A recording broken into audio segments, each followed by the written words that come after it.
everyone, welcome back to my YouTube channel. My name is Meredith E. Phillips. I'm a writer, reader, and bunny mama, and today I'm going to be doing another retro Authortube tag, and it is the Fearless Writer tag, which was originally created by Kim Chance and Edward Gray. I will link his video below. Kim Chance has, very sadly, privated all of her old videos and is no longer on YouTube, so I can't link to her, but she was one of the original creators. And yeah, let's go ahead and get into these questions. These questions are hard-hitting questions, so I would love to hear your thoughts on these in the comments, or if you want to go ahead and do this tag on your channel, I'd love to see your answers as well. So question number 1 is, what is the biggest fallacy you're telling yourself with your writing or with being a writer? I think the biggest lie I tell myself, and that I try not to, but you know, sometimes you end up in that doubt spiral, is that my story isn't important, or the message I'm trying to tell isn't important, or that my story isn't original enough to be worth anything. Sometimes I think about my writing as a whole and I'm like, is this really worth it? Is this actually gonna go anywhere and do anything? Like, am I just wasting my time over here? I feel like I'm a very realistic and sort of practical thinking person. So I know that the industry is difficult to get started in and get established in, but it's not impossible. You just gotta work hard and be persistent to get there. Question 2 is starting new. Does the first draft scare you or motivate you? If you've been around my channel for a second, you know I love first drafting. To me, I go into a first draft knowing that it's gonna be pretty trashy, it's gonna have a lot of problems, and knowing that ahead of time and being fine with that ahead of time makes the whole process so freeing.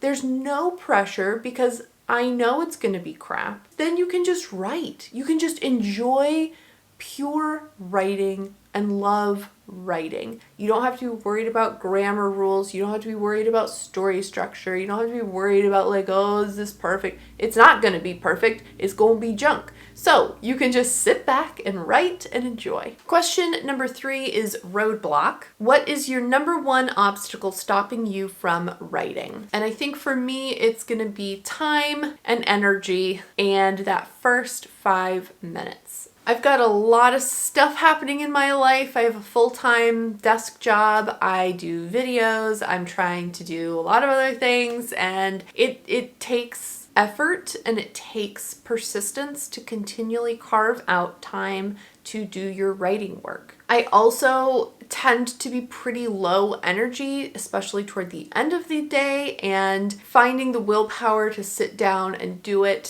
finding that energy is sometimes very difficult. And I know I've talked about this on my channel before, but that first like 5 to 15 minutes is the hardest part of the writing process for me, where you're just sitting down and trying to get going with whatever you're working on. That's incredibly difficult. Usually once I sit down and get past that first little bit of time, I can get into a flow and just sort of go with it. Not always, but a lot of the time I can. And it's knowing that I have to sit down and struggle for 5 or 15 minutes before I can really get going. That's difficult. Question number 4 is reflect. How can you overcome this obstacle? So I'll be real honest, documenting everything on YouTube is a pretty good way to overcome those obstacles. In order to have something to post and something to share with you guys, I have to do writing work. If I don't do anything, I'm not gonna have anything to vlog. I'm not gonna have any new experiences to talk about. I'm not gonna be able to share new perspectives as I learn and grow as a writer. You know, if I wanna keep this going, which I do because I really enjoy making the videos, I have to sit down and actually do some writing. The other thing that oftentimes helps me on a day-to-day basis is something I talked about in a previous video, which I'll link up in the cards and down below, but it's the idea of keeping that long-term goal in mind and why that goal is so important to you. For me, the desire to be published isn't so I can have money and fame and all of that, which, you know, that's kind of a unicorn dream to begin with, but I have other deeper reasons why I want to be published, which I talked about in that other video. So keep reminding myself of those things, keeping those things at the forefront of my mind is really motivating for me. Question 5 is perfection. How can you challenge yourself to get past the perfectionism or procrastination trap? So perfectionism for me, I don't feel like is a huge obstacle most of the time. I tend to be someone who's a little more like done is better than perfect, and I can let things go that are not in sort of this crystal clear, sharp, perfect version of itself. But procrastination is a big problem. On it, a lot of it I think comes back to having a YouTube channel. Maybe that sounds silly, but it is very motivating. I have a schedule for myself. I have specific, not only specific days, but specific times that I post my videos, and I like to hit those kind of little goals. And if I don't have content ready, then I can't post on time. And if I don't do the writing, I'm not going to have the content. So all of that that can help kick my butt in gear for real. Question number 6 is failure sucks. How can you grow from failure? So I have a lot of thoughts when it comes to failure in the writing world. I think it's really important to keep things in perspective. I am a big picture thinker. I think long term. I think overall kind of perspective on a lot of things. And listen, we're writers here. If you fail at writing, I don't think it's a big deal. This isn't brain surgery over here. If you fail, no one's dying. We're not negotiating peace treaties, okay? Like, calm down. Take a second, step back. It's important. Our stories are important. They deserve to be told. Our goals are big. Our dreams are big. And there's nothing wrong with any of that. But at the end of the day, if you fail, no one's dying. Okay, so like take a little chill pill, take a step back, it's fine. Failing at a writing project or failing to be published in some capacity is not the end of the world. It just isn't. Failing at those things doesn't mean it's a failure for the rest of time and you'll never be able to get past it. It just means that you tried and it didn't work out the one time you tried. It doesn't mean you can never try again. When I look back at failed writing projects, or things I've given up on, things I've put on the shelf or buried in a folder on my computer that I do not plan to ever look at again, there are always lessons that you can pull from that experience. You can think about why it didn't work out, why you stopped working on it, why you put it on a shelf. There are reasons that you did that. There are reasons that the project didn't work. So if you reflect on the why, what was wrong with it, that it didn't work out for you,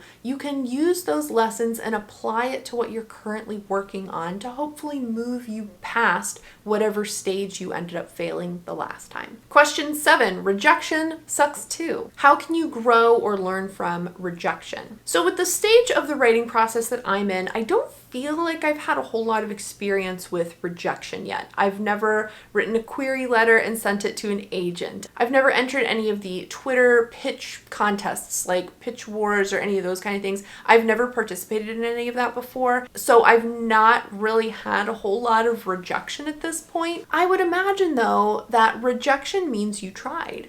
You put your work out there, and even if it got a no thanks reply or a not for me reply or a negative response in some way, you still had the guts to put yourself out there, which I think is a win. There are a ton of people who never get to the point where they're putting their work out there. If you want a really good perspective on this, I'll link below to Erin J. Doyle's channel. She had a goal earlier in the year that she wanted to collect 25 rejections by the end of the year. And her whole thought process was, if I'm being rejected, it means I've put my work out there, I'm trying. She's got a lot of cool things to say about that. So again, I'll link her videos below if you want to go check those out. Question 8 is create action. How do you keep moving toward your goals? A goal is a big thing to tackle. Goals have to be taken one step at a time. You have to break them down into manageable steps or you're never going to get anywhere with them. You're going to be overwhelmed by how big the project seems. We can't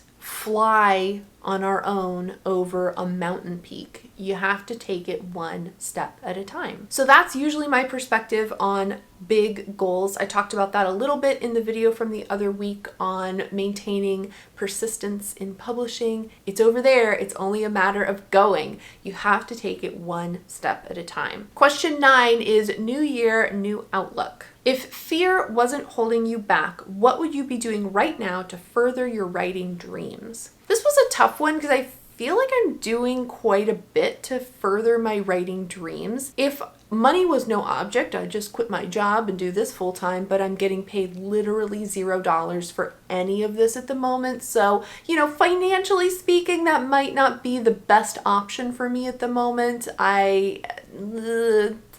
That wouldn't be good for us. So yeah, I feel like at the moment with what I feel is realistic and, level-headed thinking, I think I'm doing quite a bit to move toward those writing dreams. Question number 10 is leap of faith. What is one thing you plan to do this year, even though it scares you? Ooh, I've been thinking about NaNoWriMo because of course I have. So the book I'm currently writing, I already have like 3 or 4 spin-off ideas for other side characters in the book. And there's one in particular that I really do want to write. I'm thinking about writing it for Nano this year. I haven't quite decided yet, but if I do write it, at whatever point I write it, whether it's this year or sometime in the future, I'm very nervous about it because one of the central problems for one of the characters is something that is very personal. It's something that I've experienced, and the idea of putting that part of me on a page in a character is very intimidating. It makes me feel very vulnerable, and it feels like I'm being exposed in a way that I wouldn't normally want to be. It's a very private thing, and the thing that's making me want to write it though is I know I'm not the only one. And it's an issue that I don't see very often in books in general, and I would love to be able to put that in a book and send it out in the world, scary as that might be, but if it can reach people who experience the same thing, to let them know that they're not alone, that other people struggle with this too, and it's something we should talk about. I would love to be the person to do that, but it does mean I have to share that part of myself, which is scary. So yeah, I don't know if that's the project I'm gonna go with this year. I'm still mulling it over, but that is a project I want to tackle at some point down the line. So that was the Fearless Writer Tag. I hope you enjoyed. I will put the questions in the description if you want to answer some in the comments, or if you want to do the tag on your own channel. I would love to see that. Please feel free to come back to this video and link to your version of the tag if you do that. If you liked this video, give it a thumbs up. And if you haven't already, you can go ahead and click the subscribe button. I post videos on Tuesdays and Fridays. You can find me over on Instagram at Meredith Phillips Writes, and you can head over to my website, meredithphillips.com, to sign up for my newsletter. Thank you so much for watching. I hope you have a great rest of your day, and I will see you next time. Bye!